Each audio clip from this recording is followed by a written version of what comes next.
Hi, guys. Hi. I'm so sorry. So thank you so much for joining us. It's an honor Thank and you a so much privilege to for speak with you. inviting me. So we are all pumped up. We are all lovers of Hampden rum, and we want to know more about it. Well, so yes, clearly I came unprepared, but luckily I've done this a couple of times and I know a few things about Hampden. Forgive my camera quality. Don't ask. Yeah, so luckily I've done this a few times and we can do question and answer, but I suppose some of you might know of me already, but I will jump into a little bit of an introduction. That's okay. Go ahead. Yeah. Yeah, So let us know why you're here. yeah, What is your significance to Hampden Estate? exactly. So my name is Christelle Harris, and I drink rum. I also, luckily, I have something to do with the making of rum and the manufacturing and distribution and getting that lovely Hampden juice to you. It was 2009. My family came across an opportunity to purchase, to bid on a sugar factory. Do not be mistaken, however, it was not Hampden. They bid on the sugar factory. Then they heard, oh, well, there's a rum distillery tied to the bid because the government was trying to privatize some entities that weren't profitable for them. So they were like, oh, okay, well, what is it called? Hampden? Never heard of it. So fine. It didn't really take anything away from the fact that they were interested in the sugar factory. So nothing to lose, you know? And it so turns out that the sugar factory is now closed because we couldn't make it profitable either. And a lot of the sugar factories in Jamaica are now closed, and sugar is basically a dead industry locally. And luckily, Hampden Estates was this jewel that nobody knew about, including us.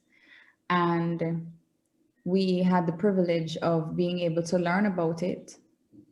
Much of that is actually credited to the international rum community, where Hampden had already established quite a following through the third-party bottlers, as Hampden would always be shipping out rum fresh in bulk and sending it to Europe, mostly Europe, and then they would sell it. Well, in many different industries, they would sell it to the perfume industry, the confectionery industry, food products, so on and so forth. And obviously, then they would sell it to individuals who were way ahead of our time in terms of Jamaicans' knowledge of what we had. Sell it to third parties who were blending and bottling rum and creating this amazing heavy pot still flavor that in Jamaica we actually are not accustomed to anymore, because everything that we became accustomed to was from one brand. That's the Great Appleton and J. Ray Nephew. And I say the great for many, well, for just I respect any rum that comes directly out of Jamaica, because we have to adhere to so many strict principles in order for it still to be called rum. And we all have beautiful distillation practices, and we're very proud. We're few and far between, but we're very proud of the different ways that we make rum, and how that changes the flavor profile and how that really influences the end product. And so we have a very diverse rum selection, even though there's only 4 companies putting out rum in Jamaica. And I'm proud of all of them. So I gladly represent Jamaica rum first, and I represent and that's me personally. Nobody's put me in that position. I take it on myself. I volunteer for it. I gladly represent Jamaican products, Jamaican rum specifically, and secondarily Hampden Estate, because I'm lucky enough to be affiliated with it. So my family had bought the distillery, and not knowing how much it was really special.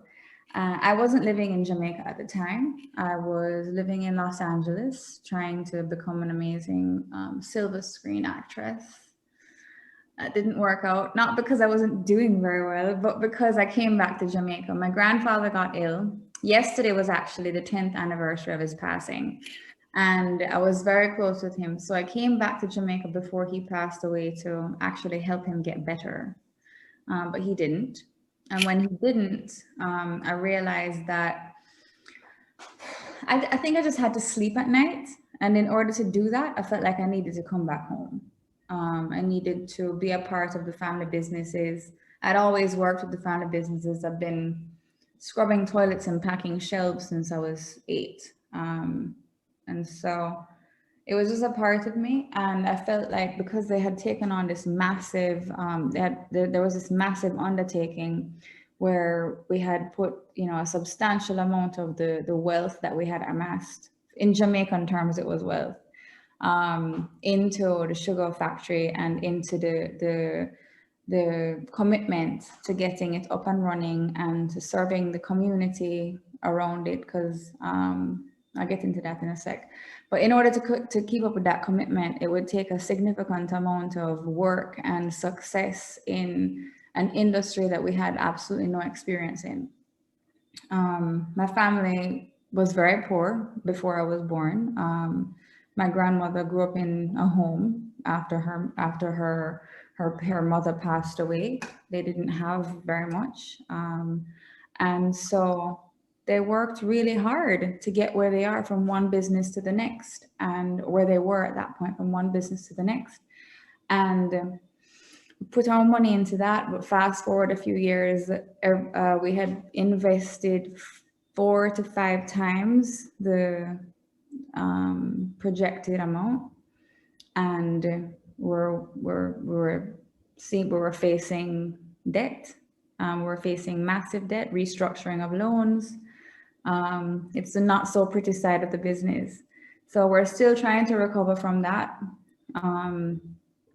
trying to actually maximize find best use for lands that we had purchased in the past, and starting to develop and taking out more loans. So it's really not as pretty as it sometimes seems, but I can tell you what is pretty is the juice that we make at Hampden. Hampden is doing very well, and we're expanding a lot. We're expanding our infrastructure, increasing our infrastructure, because our demand is just being driven up year over year, because of people like you, people like me who love Hampden rum. And finally, there's access to the product. And it's not just a third-party bottler anymore taking the juice and putting it in a bottle and creating a brand. It's actually coming from the people who make it, coming from the community that is so invested in it. It's really their life. There isn't much life around in Trelawney other than sugar. Sugar was once the entire livelihood of the parish of Trelawney, which is a large parish in Jamaica. So, hi, that's my intro. I am slightly long-winded. My grandmother made fun of me for that today. She said, well, you're just very good at talking. I think you like to hear your voice. The truth is I hate to hear my voice, but I'm very good at rambling. So, and I go from one thing to the next and I forget where I once was. Well, we're delighted to hear your voice. We bless appreciate you you. sharing. So I just want to make one point clear, I think, to everybody that might not understand the whole third-party bottling. So Hampden Estate, for about 250 years, never had a branded product. So that's why you in Jamaica were not even familiar with it when you bought the sugar estate. So it wasn't until you guys decided to bottle things yourself that it became more readily available to consumers without having to buy from independent bottlers at extreme markups. Yeah. Correct? Absolutely. Yeah, absolutely right.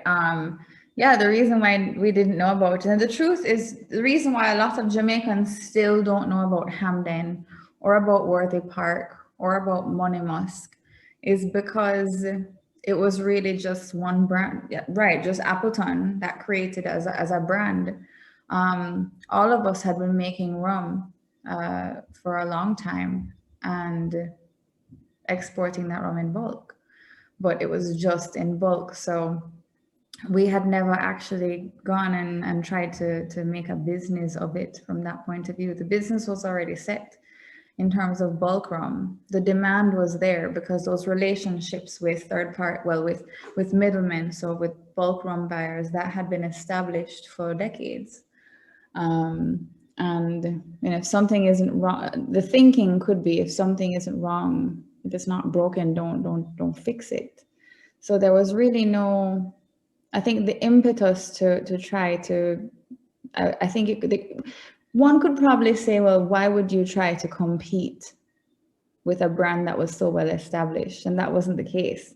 But I think that might have been one of the barriers to growth in terms of other distilleries coming out with their own brands. They already had quite a lucrative business shipping out in bulk. So why go to the expense of trying to create a brand and go up against the big boys and then try to navigate international trade?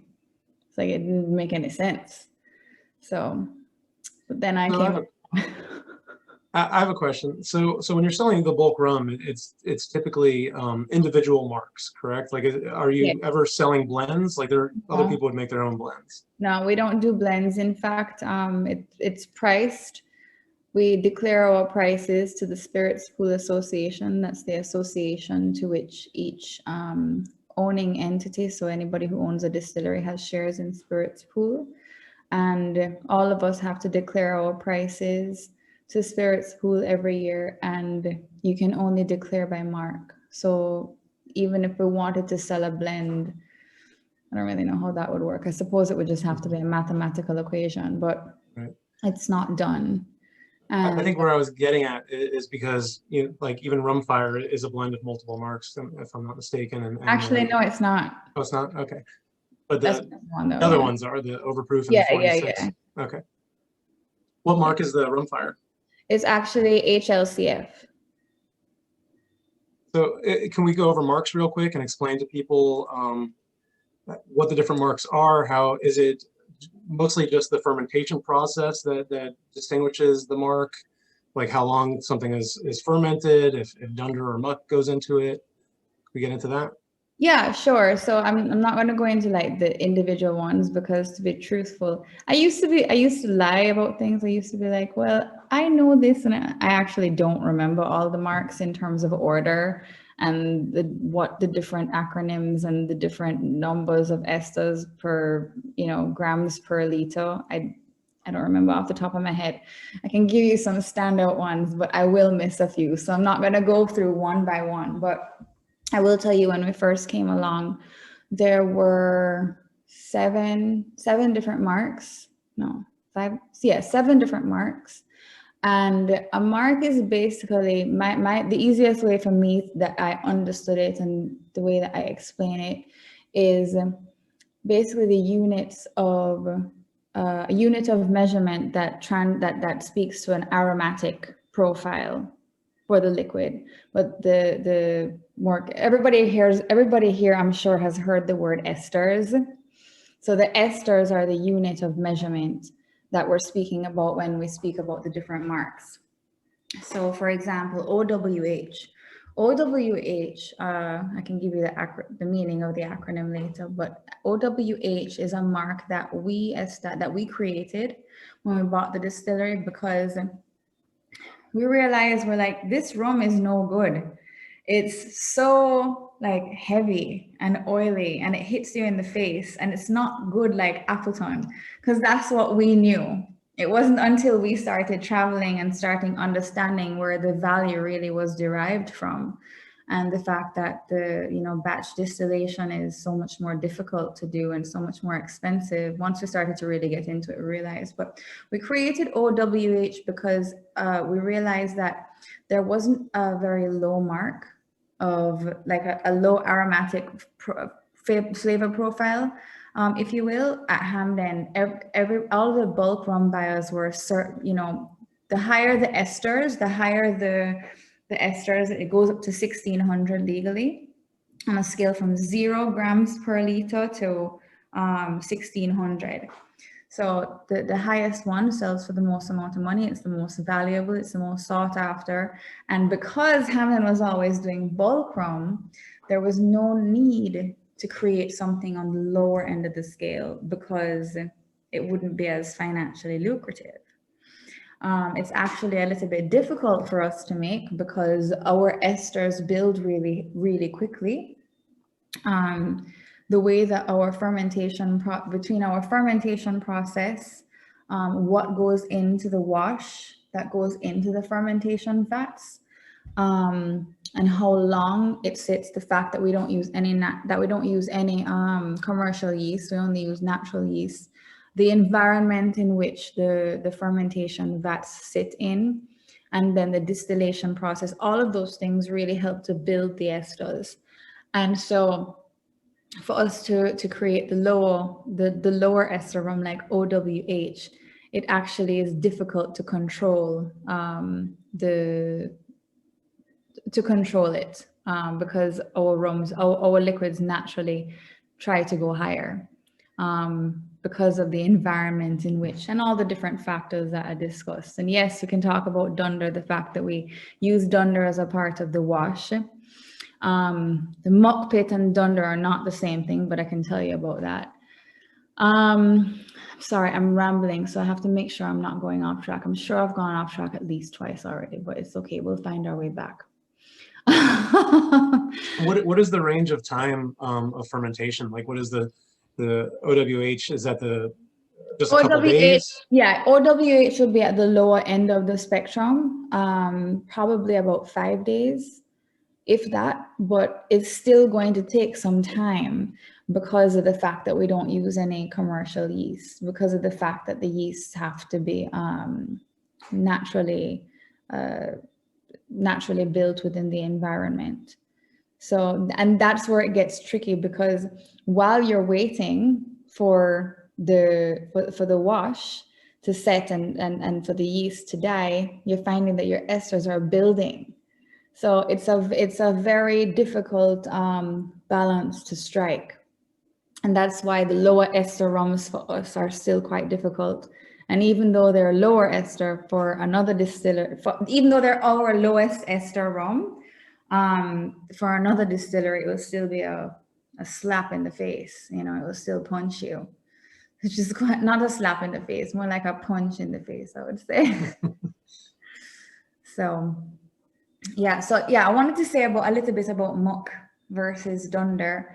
So dunder is basically stillage. So if anybody is familiar with stillage or Scotch whiskey distillation, it's what's left back in the pot after distillation, after your distillation run. So it's discarded after you're finished because it's waste, right? But that waste has a hell of a lot of flavor still in it, and a lot of nutrients. I'll give you a fun one. In fact, do you know in some countries, we don't do it in Jamaica. In fact, I think my uncle is still looking into it. We're talking about doing it one time. But dunder can actually go into cow feed or like animal feed. So I didn't know this. I was so intrigued by it. I'm like, oh, why don't we do it? We need to make this animal pellets with lots of dunder, because it's so high in nutrition for the animals and for the plants, I suppose. And that is why it is used, once treated properly, it is used in fertigation of fields. Sometimes it's used to be thrown on cane fields to help to fertigate the cane fields. So yes, this dunder, this stillage, most of the time it's used, it's not used in distilleries, it's discarded as waste. But at Hampden, it's used as a part of future fermentations. And in addition to making up a part of the wash that goes into future fermentations, it also, a bit of it goes into the ground underneath the fermentation area, the fermentation house in the distillery. And when I say go into the ground, there's a big pool of God knows what under the board floors of the distillery, because the board floors of the fermentation area, fermentation house, They're about 8 feet, 8 to 16 feet off the ground. Between 8 and 12 feet off the ground, depending on where. And the thing is, nobody, I mean, yes, we can collect samples from it, but this pool of living, breathing muck has been there for almost, I think, 200 years. I don't know exactly when the muck pit was established, but it's been there for years and years and years, decades, and now centuries. And that muck pit keeps getting added to. And it is plunged at least once a day to release certain organic compounds in the atmosphere. And this is what helps to also, it's one of the factors that creates such an environment in the fermentation house. So when you walk through there, you're smelling and feeling this pungency that it doesn't come just from the cobwebs that you see. It doesn't come just from, you know, the fermentation vats that you can see in front of you, and from the wash that you can see, and from the wash dying and being ready to be distilled. But it comes from, you can feel it on your skin. It's very much it's living organisms throughout the entire area. And I think a lot of it is really attributed to the fact that it's sitting over a muck pit that's been there for a couple hundred years. So this muck, about one to two buckets of it is retrieved, and it is added to the fermentation vat to start the fermentation. It's basically a starter for the fermentation process. And that is why when we came along, we realized there was a lot of mystery around Hampden. And I said, well, I suppose we must have some crazy secrets here. There must be, I mean, we must be hiding something. And then I heard there were these rumors that we were putting bat heads or dead bats and goat heads, rotting carcasses and all this crap in the wash. And I was like, well, I don't know anything about that. And I've been there a few times, I can tell you. So at that point in time, I started to get a little bit pissed off, to tell you the truth, because I was like, here it is that we have taken this, at this point, rum fire was out, and we had started aging, but there was no plan for Hampden Estate aged rum quite yet. And I'm like, you know, we're putting in all this work. We are pretty much breathing new life into something that people in Jamaica don't care about. They don't even know about it. And the ones that do know about it just want to know how they can get rum cheap to buy, to put in their rum punch. Like, you know, we're doing this, and in learning about it, we're trying to preserve a very important part of what we quickly learned was a very important part of Jamaican history and of rum history internationally. And here you are spreading crap rumors about we're putting dead bats and goat head in our wash.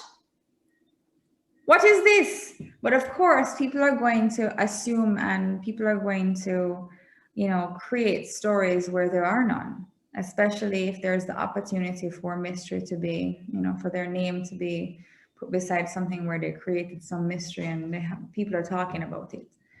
So I said to the distillery manager at the time, Mr. Wisdom, who I still speak to. He's no longer there, but we're still close. I said, can we talk about what we do at Hampden, please? And he's like, well, no, nobody ever has. Sorry, 1 second. Hello? I'm doing a rum meeting online with a bunch of my rum friends. I'm talking about Hampden.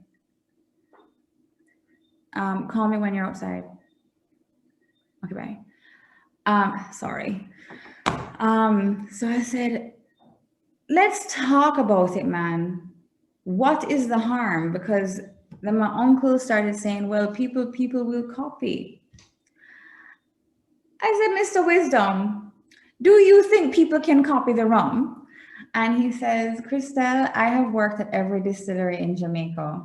And yeah, I want to make you feel special, but truthfully, It is impossible to make any rum at any one distillery at another distillery in Jamaica. Because, and he said, particularly though, I will make you feel special, particularly at Hampden, it is impossible to recreate.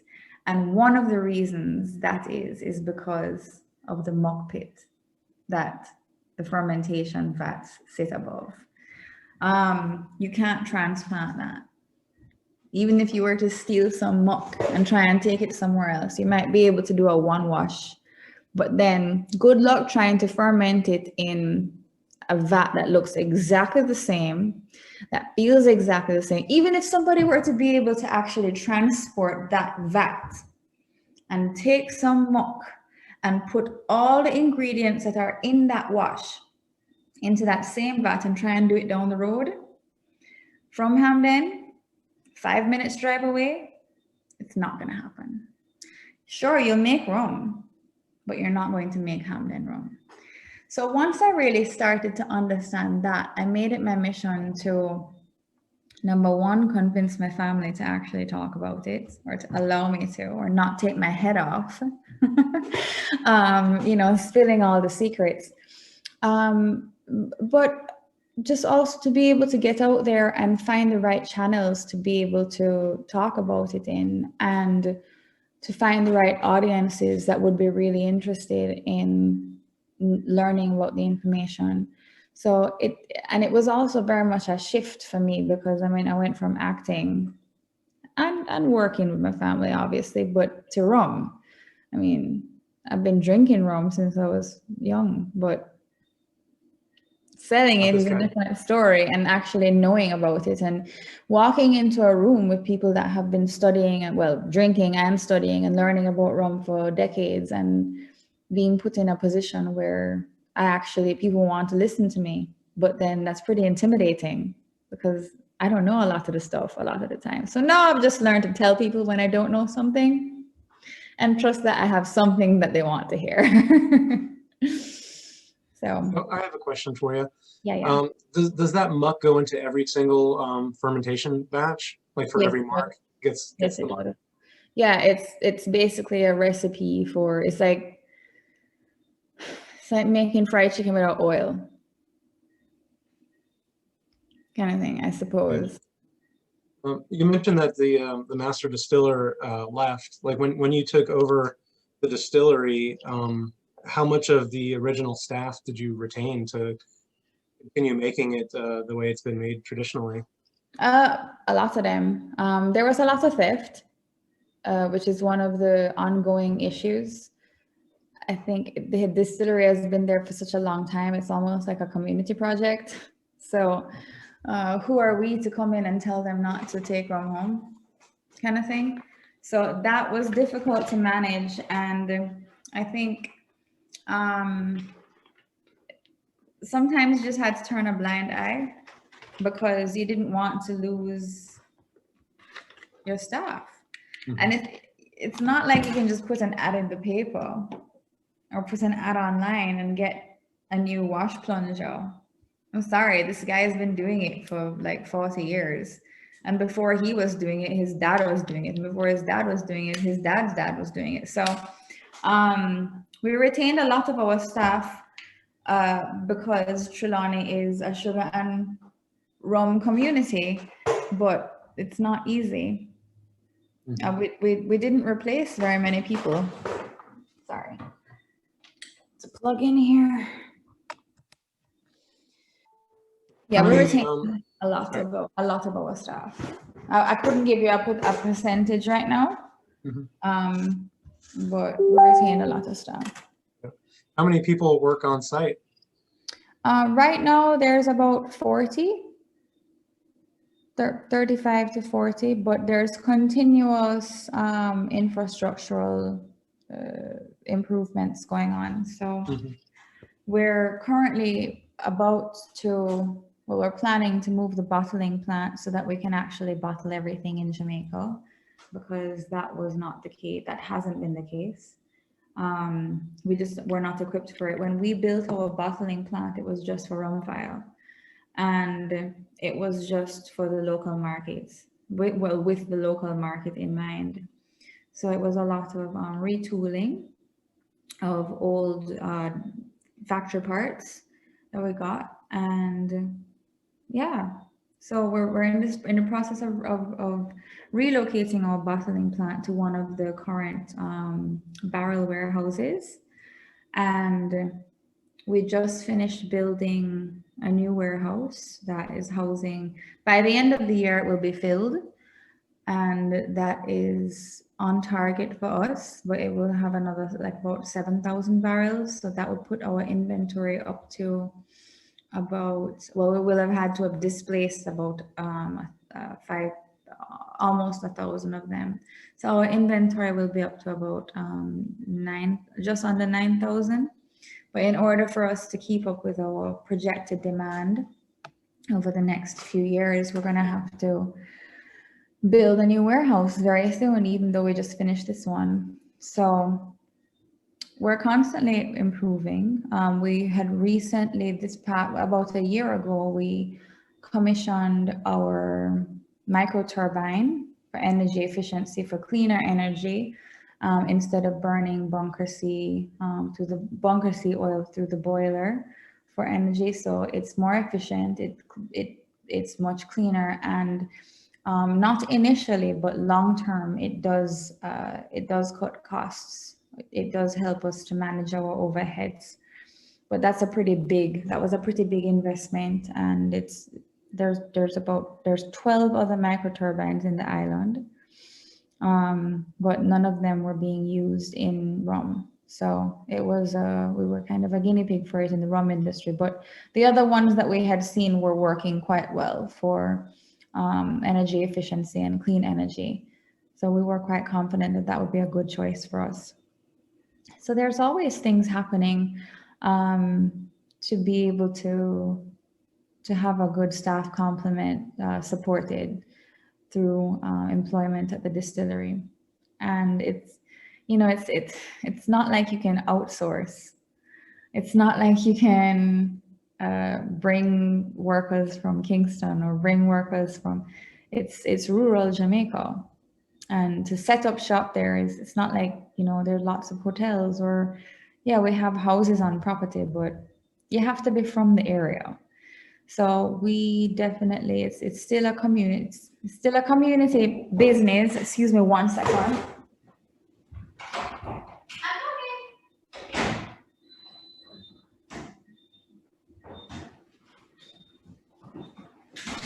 Yeah, but not so much a community project anymore. We've had to work to maintain that.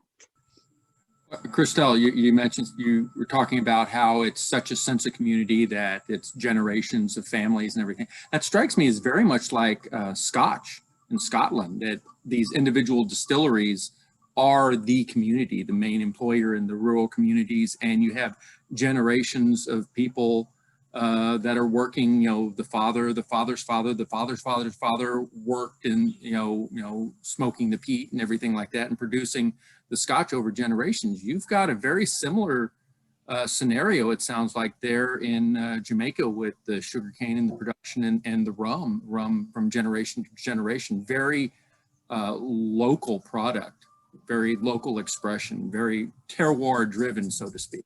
Absolutely. It's a very similar situation, but the one thing that I think is quite different, and I will point out, is that Jamaica only has 6 rum distilleries remaining in the entire country.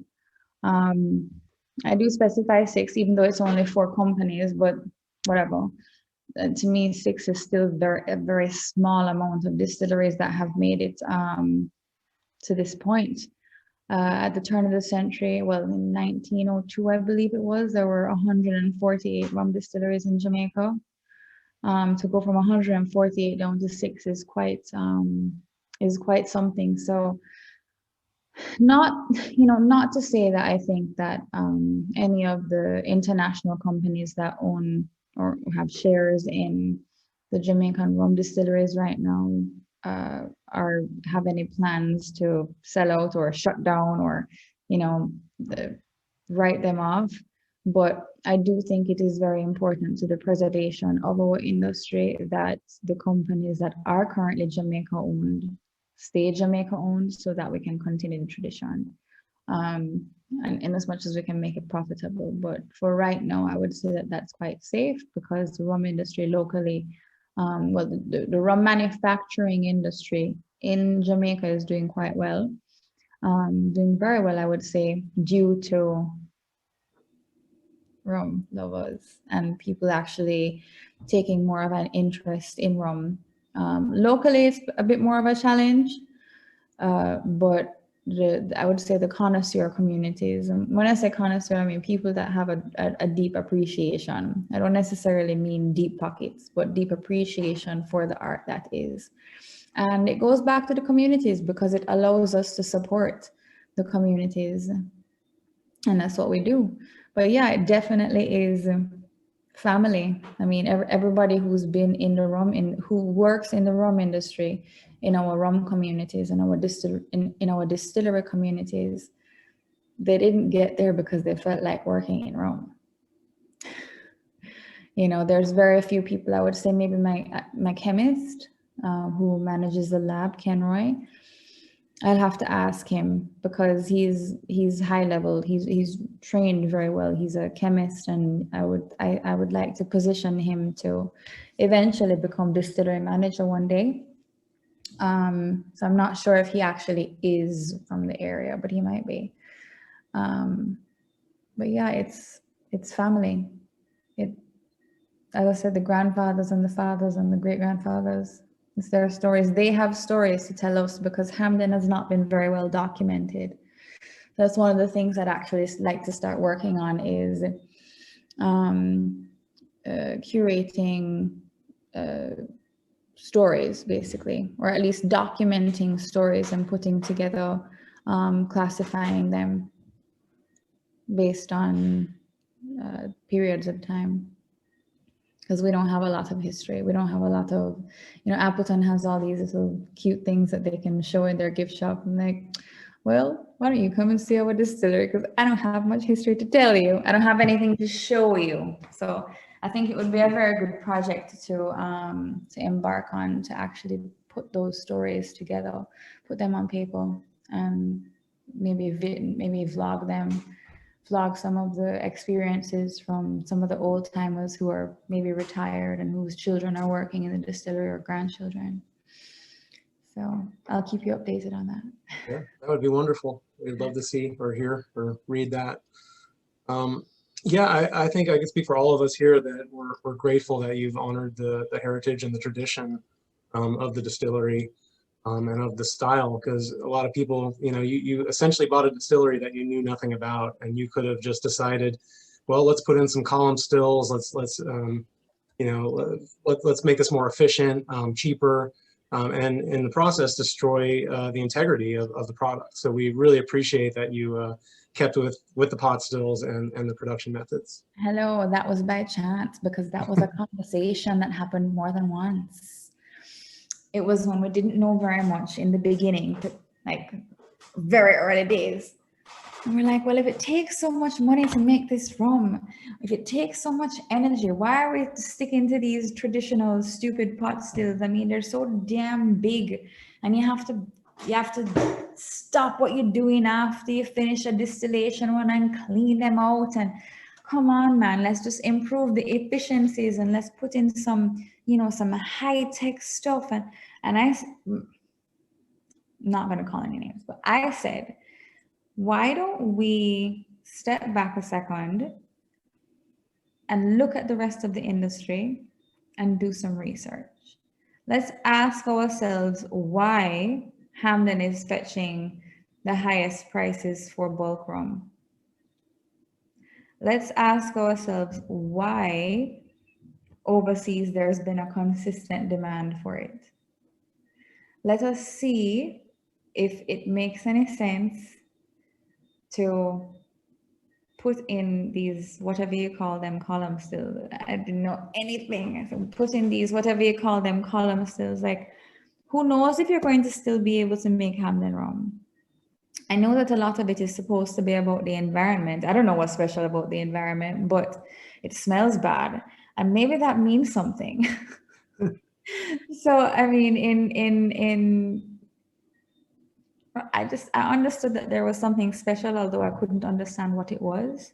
I knew that there was something special, and it wasn't just about being sentimental, but luckily then we did look into it. We did our research.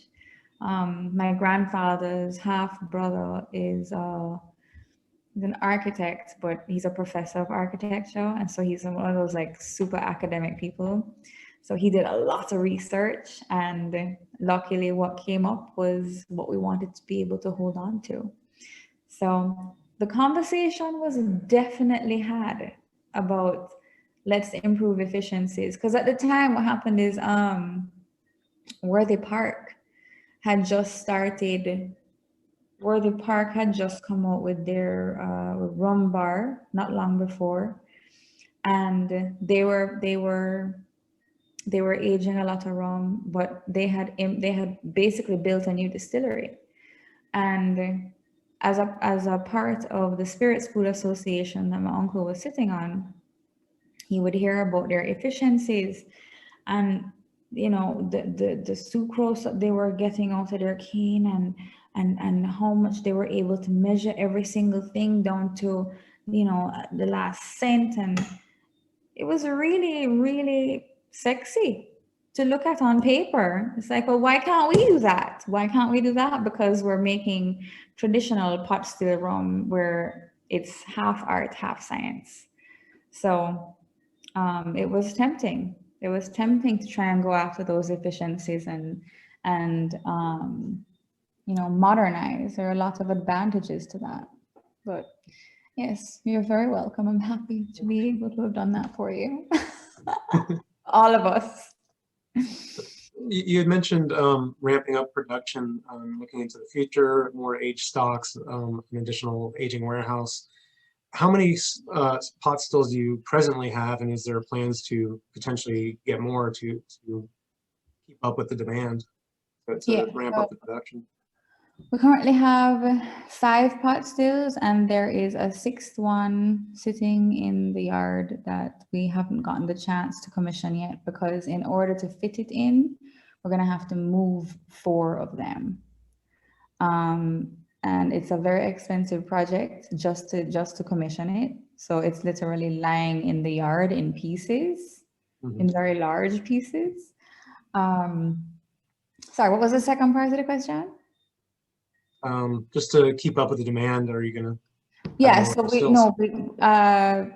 I don't know where exactly we are when we're going to commission it, but I know that we want to commission it before the end of the year. I have my reasons why I think that may not happen, but it will be commissioned relatively soon because we do need it to keep up with the demand. There are a lot of other things that we're doing, but none of them are, I don't think that we can improve efficiencies any more than we already have up until this point, at this point. So I think the next step is going to have to be commissioning that new pot still, so that we can keep up with our barreling projections based on our plans based on our projected demand, which has been pretty much on point so far since we released Hampden in 2018, Hampden aged rums in 2018. Are you still doing a similar amount of bulk sales, or is it increased as the brands become more known? Our bulk sales have also increased exponentially, so much that we are behind. I haven't gotten the latest update. I haven't looked at the numbers in the past 2 weeks, but we were behind a couple tanks. Well, like over double digits behind tanks, which is not very good. But it was all in retooling the distillery and putting in the new pot stills. There was a bit of downtime that we did not anticipate, so that put us back a little bit. And then the increase in trying to fill the barrels That went a little bit slower than we had anticipated, trying to fill the barrels and just the logistics of trying to move everything around. Then the pandemic, we did not expect, like nobody expected the pandemic. But yeah, so the bulk sales have the demand has increased as well. And we're at the point now where we're turning down bulk orders, not because we don't want the money, but just because we know we won't be able to deliver on time. What are the plans for future releases? Is there going to be more in the core line or any more special releases? Or I guess let's get into Great House. So I know of the 2019 and the 2020 release, which the 2020 was the first one to come to the United States.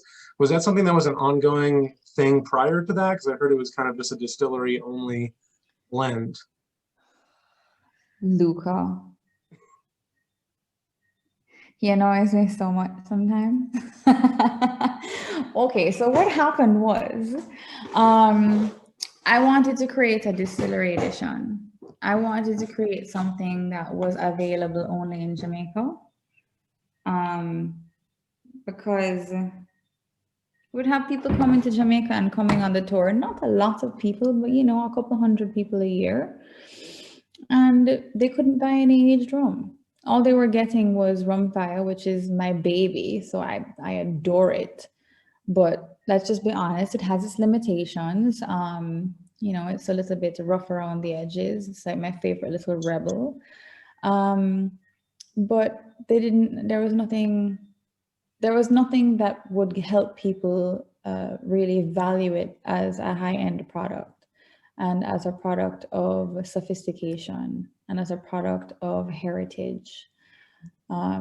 Heritage, most importantly, there was nothing really. So, and we had Hampden Gold at the time. Hampden Gold is a rum that I didn't create, but I created the concept of it because I misunderstood what some rum experts overseas had said to me. I was in Germany and they said, Christelle, they don't want a white rum. We don't want a white rum. We want a dark rum. He meant aged rum. I thought he meant dark rum, like colored rum. So lost in translation, I came back to Jamaica, created Hampden Gold, which is basically OWH that was colored with the caramel that we make on estate, because we didn't make any commercial caramel. Here I was thinking, I'm like, oh, I'm keeping our heritage. I'm keeping our, you know, everything in line. I'm not adding anything. I'm not adding anything that is artificial. Of course, I wasn't adding anything artificial, but I was basically lying. I didn't realize it at the time, but I was lying. Not on the label, but it was a gold product and it was called Hampden Gold and it looked like it was aged. So I was being a liar.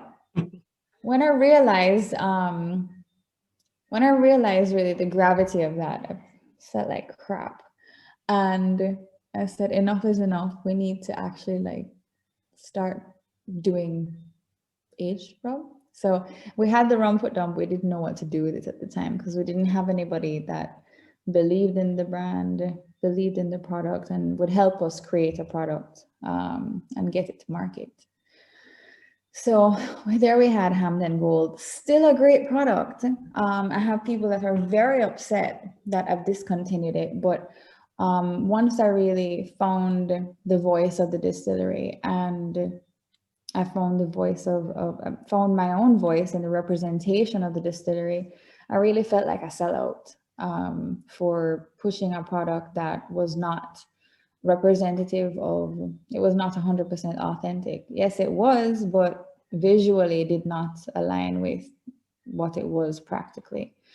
So I decided to pull the plug on that one. It's no longer being made. And if you have any, keep it, because keep it and drink it.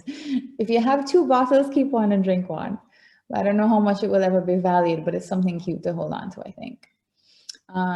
So the distillery edition is something I wanted for people who were coming to Jamaica and wanted to have some of our beautiful aged rum, but they couldn't get any of our aged rum otherwise, the 46% and the 8-year now, and the overproof, and then the other expressions that came out, whether under Habitation Valley or otherwise, they weren't being bottled here. So I couldn't have any for local consumption. So I said, can I please create the distillery edition? And then Luca tasted it. And he said, but Christelle, I must have this. It's perfect. It's fantastic. I'm like, Luca, you're not allowed to have this. This is mine. But then, of course, I mean, talk dollars and cents. What makes more sense? There's such a huge demand for the product internationally that it would make zero sense to just keep it as a local product or as a product available local only. So we decided to make it available in limited quantities for specific markets for each release. And I'm happy that I've done that, because then people like you can enjoy them. You know? Yes, we very much do. So how big are the batch sizes of the Great House? I forget what this year we actually did less than last year just because of stock. I think 6,000 bottles between markets. Is 2021 in the works? Yes, sir. I just approved the labels. Hopefully it makes it to Texas. I hope so. Is there plans for a longer aged Hampden, something that's above 7 or 8 years? What's the oldest stock you have on premise right now? So right now, to be honest, most of the stuff that we're looking at is fulfillment of our current, like fulfillment and growth for the demand of our current products. There are 2 others that we have in the works for the next few years, but they're not longer aged products. There's a possibility that we'll do a longer aged blend, but it's going to be, if we do, it will be following that. Like, I don't know, perhaps a 10-year. Yeah. We're not looking at anything. We're not looking at anything. We're not looking at anything, and this is not as necessarily a limited release. I'm talking a continuous product, because I know that there might be 1 or 2 limited releases, perhaps single cask like Habitation Valley and stuff that we do release in limited quantities.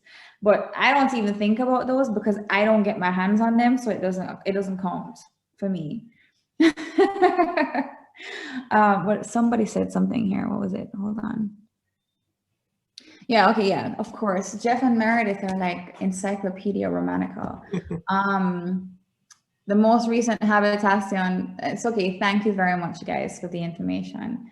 The most recent Habitation Valley LROK was 10 years. So yeah, there are limiteds out there, but in terms of a continuous release, there's nothing on the table right now, just based on the fact that we wouldn't be able to bottle continually something aged that long. We don't have the stocks, and we won't have those stocks for a while.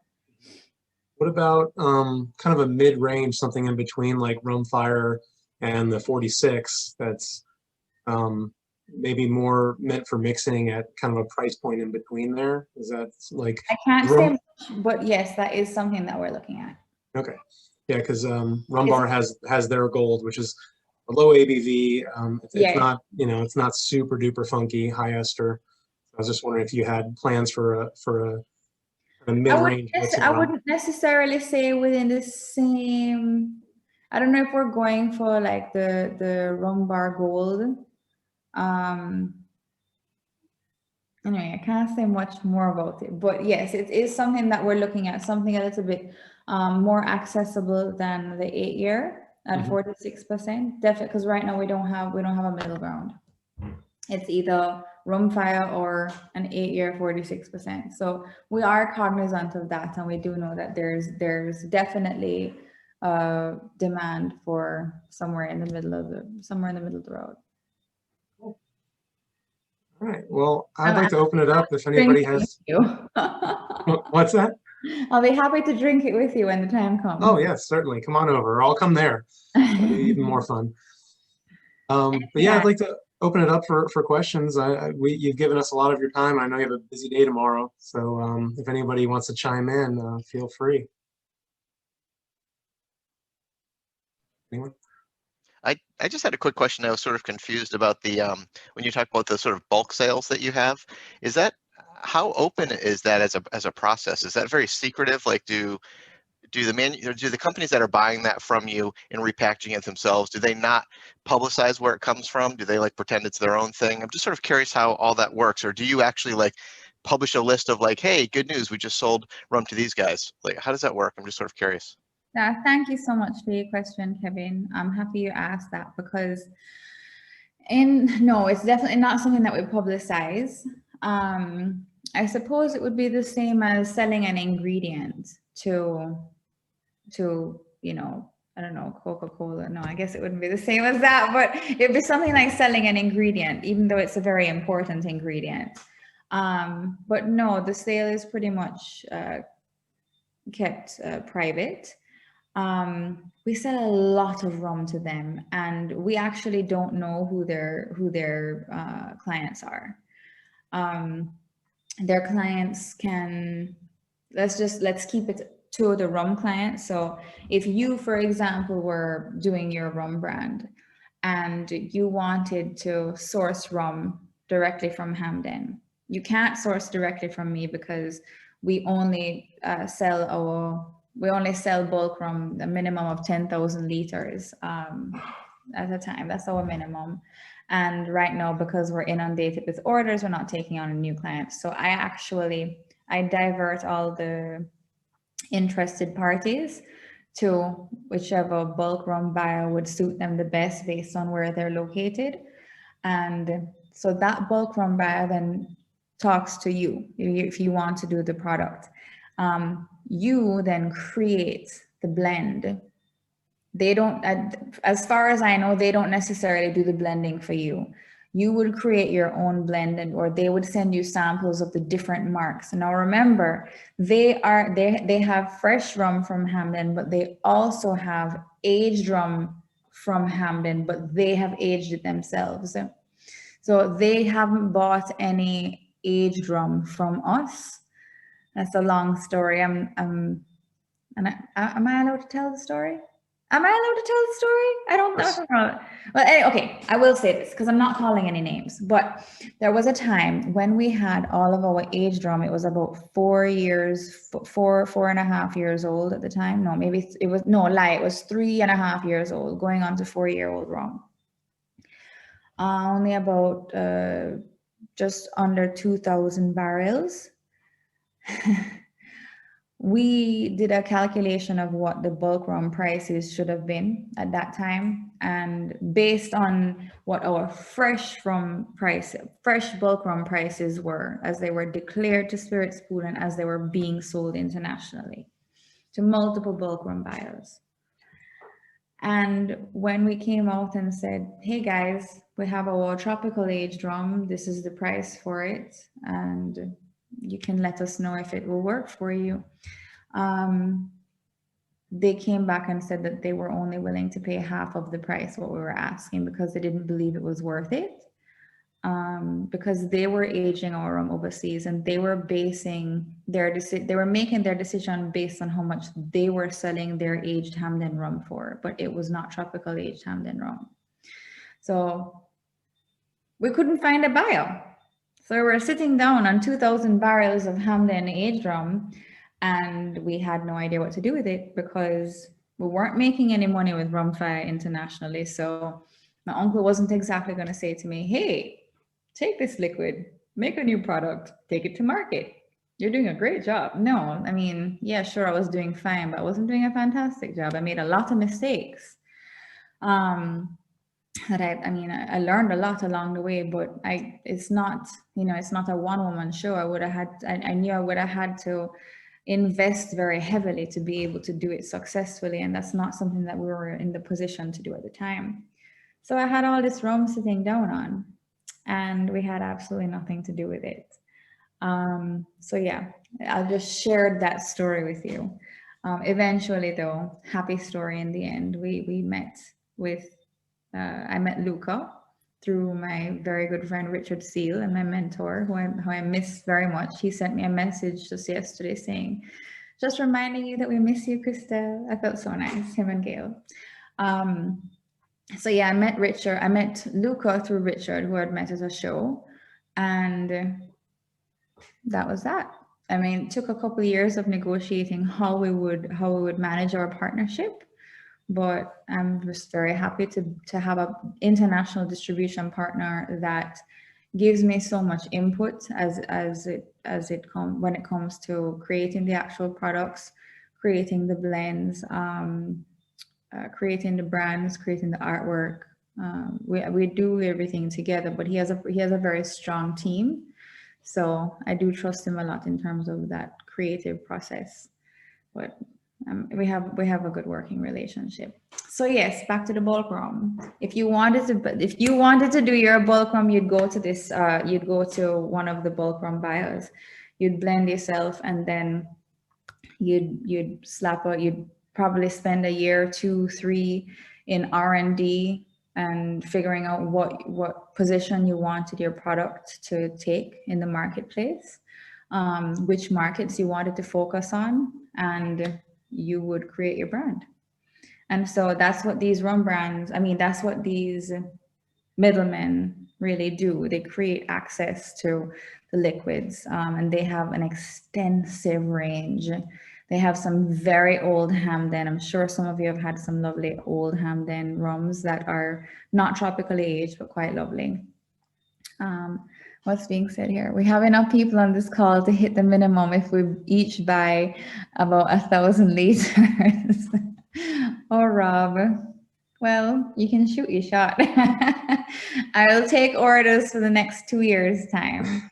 I'll confirm your orders in 24 months. That gives us plenty of time to save up, so probably good. I think an important distinction, everything that you are putting out is tropically aged, whereas all the bulk stuff is continentally aged. And I don't know what your evaporation rate is given your climate, but the ones that are aging in Amsterdam or wherever they are, it's a much milder climate, and it just creates a vastly different product. Not to say one is better or worse than the other, they're just very different products. Yes, very different. And it's not a matter of just doing a calculation either. You can't say it ages 3 to 4 times faster in Jamaica, or 3 to 4 times slower in continental climate. That's not the case, because it's not just time is not the only factor.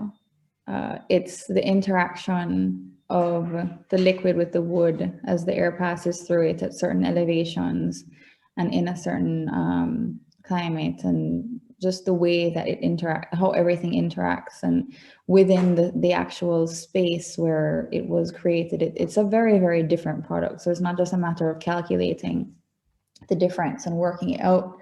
And yeah, it's not a matter of saying that one is better than the other. There are some people that prefer one to another for whatever reason. They might think it's because it's of the place where it was aged, but it might be a different mark.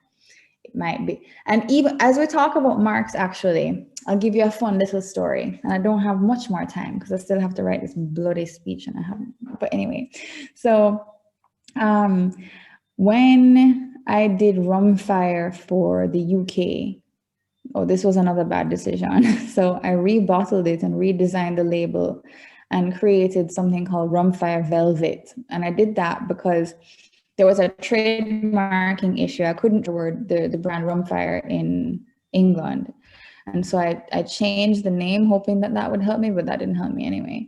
And I also added the word velvet because, it's okay, I can laugh at myself now because I'm a very different person than I was then.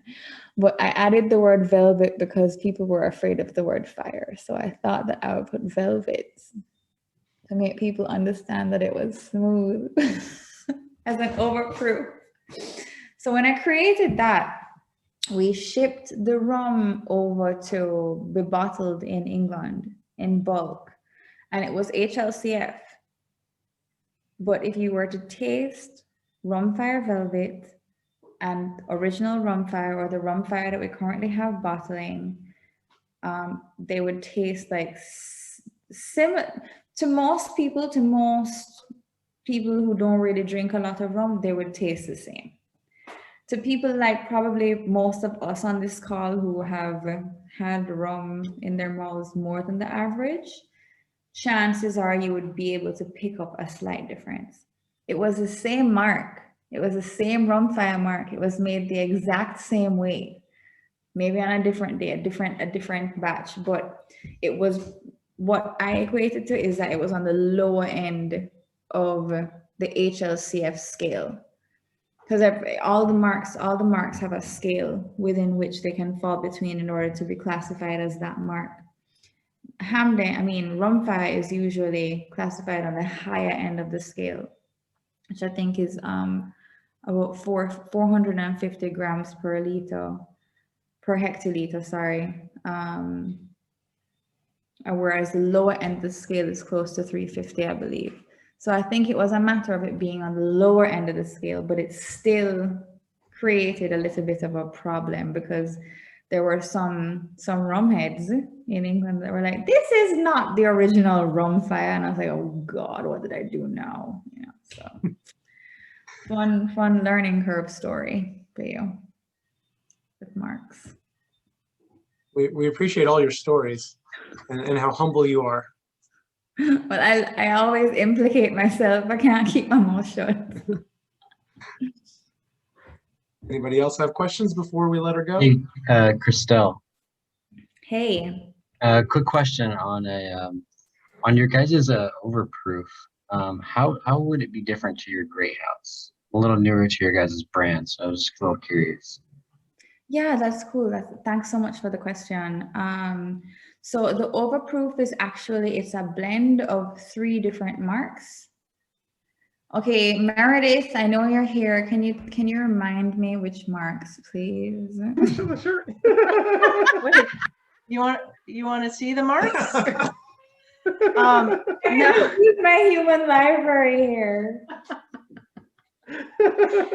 Wait, are you asking the marks in Great House, or you know? No, not well, I'm going to get to Great House, but Gotcha.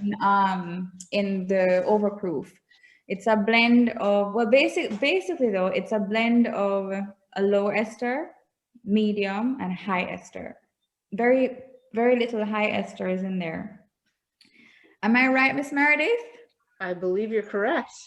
Do you remember which marks? I usually have to consult my materials for this stuff, and I don't have it in front of me. Wasn't it similar in that it was OWH and Diamond H? No, for the overproof it's 3. So I know it's predominantly OWH, because OWH we do use as a base for our higher volume, for our continuous products. Mm-hmm. OWH, I think it was OWH, LROK, and some Diamond H, I believe. Anyhow, it's one thing for sure is that the overproof is a blend of 3 marks. So low, medium, and high. Whereas the Great House is actually a blend of 2 of the marks. So predominantly a lower end, a lower classified mark, and I think C Diamond H. So a 4-year C Diamond H and 8-year OWH. So they're just different blends of the different marks, but different ones at different years as well. For those that are completely lost, the C Diamond H is in the range of 13 to 1400 esters. So it's the second highest mark behind DOK. Yeah. And so I'll give you another little story, but I can't call the brand's name because that would just be rude. There's a rum, very, very popular rum, precedes us by far, by decades. And they actually use Hampden rum as a part of their blends. And without Hampden rum, they can't make it, even though they have pot stills. I'm sorry, I really had to say that. Oh, I say that to say that our higher and what they actually use is DOK. They buy 1 tank of DOK from us every year. And I'm not saying whether this is a Jamaican or another country's rum, or even if it's an English brand, I don't know.